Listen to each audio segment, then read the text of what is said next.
All right, the 2016 NFL season has begun, and the Cincinnati Bengals are 1-0. They got a hard-fought win in New York against the Jets. We'll talk more about that during the show. I'm joined by my co-hosts Scott Schultze and Connor Howe. But the Bengals also take on a very formidable 1-0 team in the Pittsburgh Steelers, and we have a special guest with us, Chris Bradford, who is the Steelers beat writer of the Beaver County Times. Chris, how are you? Good, thanks for having me. Yeah, I appreciate you joining me, and I enjoyed being on your show this week too, so I appreciate you reciprocating and coming on here. We've got a lot of questions for you, and it's kind of peeling back the steel curtain and getting a peek behind the scenes there. So I'm just going to jump right into it. Your overall impressions of how the Steelers looked on Monday night against a Redskins team that went to the playoffs, and obviously the Steelers, like the Bengals, are missing some of their key guys due to suspensions and whatnot. So your overall impressions of how the Steelers looked on Monday night against the Redskins? Well, I think on the offensive side of the ball, I think it was pretty much what the Steelers expected. I think anytime you have Antonio Brown and Ben Roethlisberger, you know what they're capable of doing.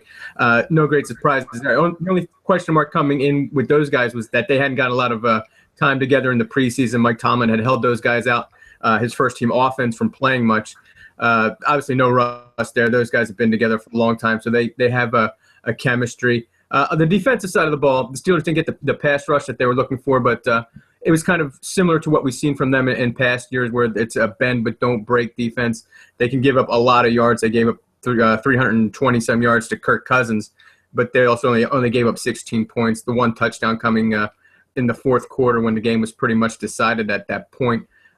It was overall, I think, a very good effort from the Steelers. I think that was they'll certainly take a performance like that. Again, talking to Chris Bradford of the Beaver County Times, Steelers beat writer. I'm going to ask about a player who is kind of a villain in the fans' eyes for Cincinnati, and also kind of is a little bit near and dear to their hearts, in James Harrison, because he played for them for a year.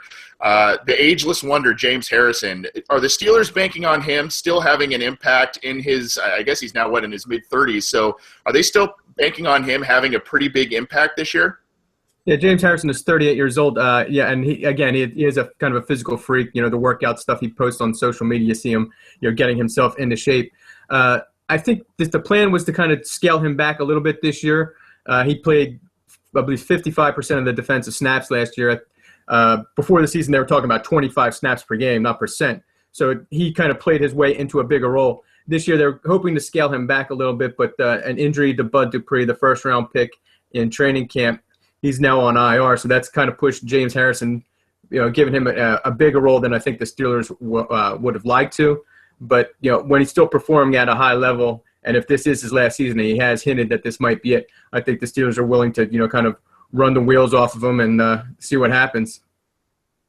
On the offensive side of the ball, we obviously all know that Antonio Brown is, that kind of guy where teams are going to game plan and try to shut him down as much as they can. I think the Bengals have done a pretty good job over the past couple of years of trying to limit Antonio Brown as much as they could. And in the process, they really surrendered a lot of yards to Martavis Bryant. Do you think that the fact that Bryant is out now, obviously on one side, and I'm guessing it's going to be Wheaton and then Rodgers in the slot as well, do you think that the Bengals capable of shutting down Brown?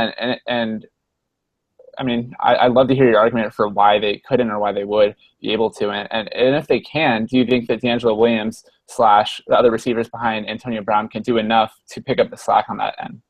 A good question. I think with Antonio Brown, you saw last week the Redskins were supposed to obviously have that big showdown with Josh Norman. It never really materialized because they never really put Norman on Antonio Brown much. But it seems like no matter who has gone up against him, whether it was Chris Harris Jr. last year in Denver, Antonio Brown just finds ways to beat people.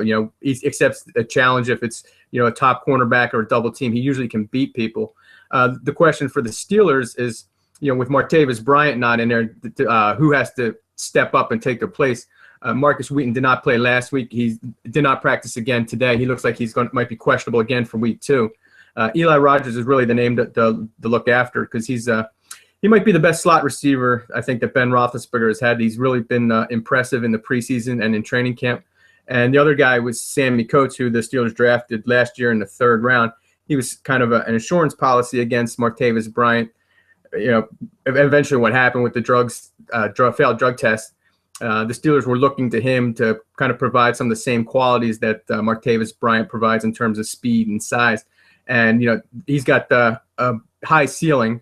The Steelers are still very high on him. And I expect both Rodgers and Coates really to be the two guys who are going to pick up the slack, especially without Ladarius Green not available, at least for the first 6 weeks at least.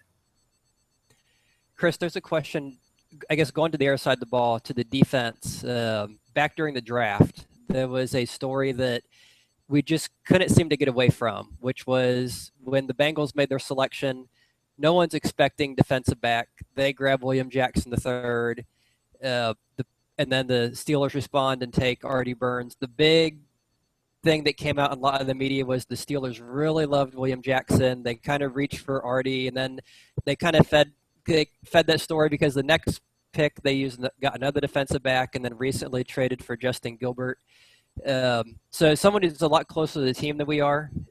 Is there any truth to that? Did they really, really want Jackson, and do they feel like they reached for Artie? Do they really like Artie Burns?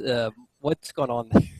Well, I think they really do like Artie Burns, but I do know that William Jackson III was going to be their pick had the Bengals not moved in there. Actually, during that entire draft, you could see kind of the competition between the Steelers and Bengals, because I know a lot of people in Pittsburgh were thinking they were going to take Andrew Billings possibly in the 1st round, and he ends up going to Cincinnati. And then Tyler Boyd, the kid here who went to Pittsburgh, a lot of people wanted the Steelers to take him as well, and it ends up they all go to Cincinnati. Unfortunately for the Bengals, they've had some bad luck with injuries with some of those guys, but I don't think that necessarily takes away from what the Steelers have in Artie Burns. He's been battling a quad injury through training camp. He's just only in the last week or two really starting to show signs of why he was the 1st round pick. Before the injury, he was going up against Antonio Brown in training camp a lot in Latrobe. And, that's kind of a losing battle for most any cornerback, certainly a rookie just coming in off, out of Miami. So, I think the Steelers are still high on Artie Burns, and I think, he's probably not going to get A.J. Green this week, but, I think maybe next year, looking down the road, I think the Steelers like the progress he's been making so far. And that leads me to a second question. You talked about the Bengals injuries. I know the Steelers have definitely had some in the secondary. Gilbert, who I just mentioned, he, I guess, missed with the concussion. Golson's out for quite a while. Burns missed. I don't think he played the first week. The big narrative all preseason was the offense is going to be huge. We saw that in the first week, that 38-16, just how they destroyed the Redskins. Is the defense going to hold up their end of the bargain and really match what everyone expects from that offense? Yeah, that's really the question mark for the Steelers, and has been really for the past few years. I think the Steelers like what they have in the front seven. They've invested a lot of recent draft picks at the linebacker position. It hasn't always panned out as well as they would like, and certainly with Jarvis Jones, they didn't pick up a 5th-year option on him. Bud Dupree now is out for half a season. They still got Ryan Shazier, who I think is really going to be a blossoming star. But the real question mark is in that secondary, and that's been the weakest link on that defense.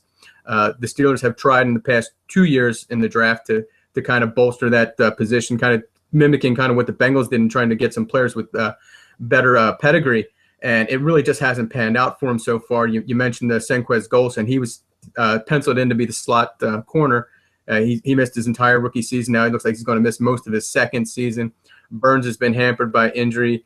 And then Dorian Grant, kid from Ohio State, he was taken in the 4th round. He's already gone. I mean, he got released this year, and I think he just got actually released from, I believe it was Buffalo's practice squad already. So the problem with the Steelers has been in identifying and developing defensive backs. And if they can, turn that around, and hopefully Artie Burns and Senquez Golson, when he is healthy, I think the Steelers, will finally be on the right track in terms of the secondary. Okay, thanks. There's one last question. I can't walk away without asking this one, since we are a Bengals-Steelers discussion right here. There's been a lot of talk, especially with the way the playoff game went and how the last few years have gone with the two teams. Do the Steelers view the Bengals? They've kind of come out and said, no, the Ravens are our rival. We really don't think about Cincinnati. Is there any truth to that, especially since the two teams have really seemed to be battling for the the division last few years, and I think the Bengals won it last year, and I think the year before. So, is that just some stoking the fire, or is that kind of how they feel? Yeah, it's funny. Today, that was a big talk around the locker room. Who is the Steelers' biggest rival? And, kind of the Cleveland Browns have always traditionally, maybe that's been like your father or grandfather's rival, and then maybe your older brother or uncle was the Baltimore Ravens. But I think in the past 2 years, it is the Cincinnati Bengals. And I don't care what any of the players were saying today. It's the Bengals that really stokes, the fire. Maybe the rivalry is different maybe than it was for the Ravens. I think because of the injuries, I think there was kind of a nastiness and a lack of respect in this rivalry that wasn't there, I think, for the Ravens a few years ago. Because 10 years ago, I think the Steelers-Ravens rivalry was probably as good as any in football, and I think now it's maybe the Steelers and Bengals. I think easily they're the two best teams in the AFC North, and the Bengals haven't had postseason success, and I think the Steelers kind of rub it in that the Bengals have never won a Super Bowl or a playoff game in some time now, and I think when they say it's not the rival, I think that's just kind of poking them a little bit. Talking with Chris Bradford, Steelers beat writer with the Beaver County Times. Chris, I'm going to ask you a question. I'm going to turn the tables on you a little bit, and I'm going to ask you a question you asked me on your show. Obviously, there's a lot of animosity between the players in this rivalry. The fan base is very chippy with each other, and they do not like each other's team's players. You had asked me some of the Bengals fans' most hated Steelers players.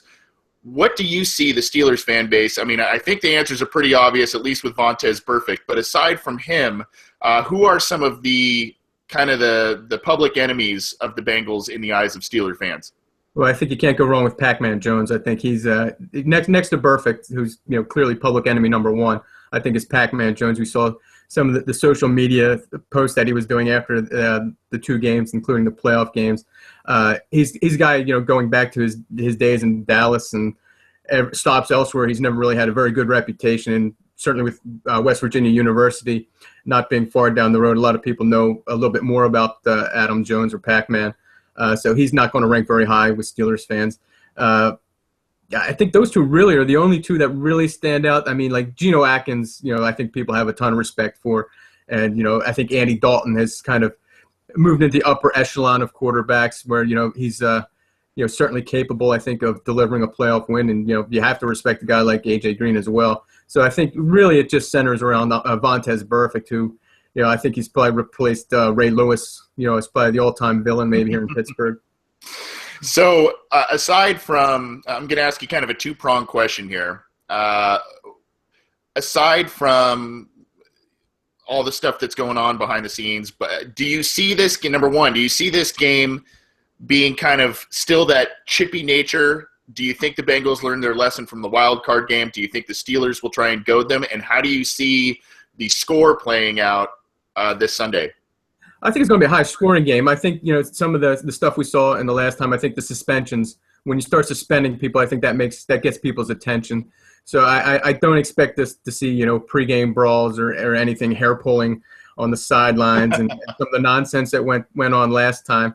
I expect, these to be the two best teams in the AFC North, and it should show in the game Sunday. And I think it'll be a fairly high-scoring game. I think both teams' offenses are capable of putting up points. I think the Steelers will probably get 30 again, and I won't be surprised if Cincinnati's right up there with them. I think it's going to be a close game, probably decided within 3 points.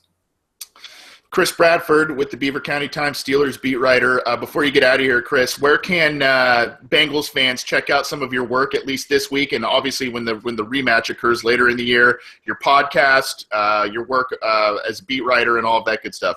Sure. Our website is at timesonline.com, and you can find all the stories and the podcasts are on there on the links, and on Twitter at BCT Bradford. All right. And aside from having your stint on our show on Cincy Jungle's website, we will have my appearance on your show, and we'll promote that too, Chris. I appreciate you coming on tonight. No problem. Thanks for having me. All right. Thanks. Again, that was Chris Bradford with the Beaver County Times Steelers beat writer.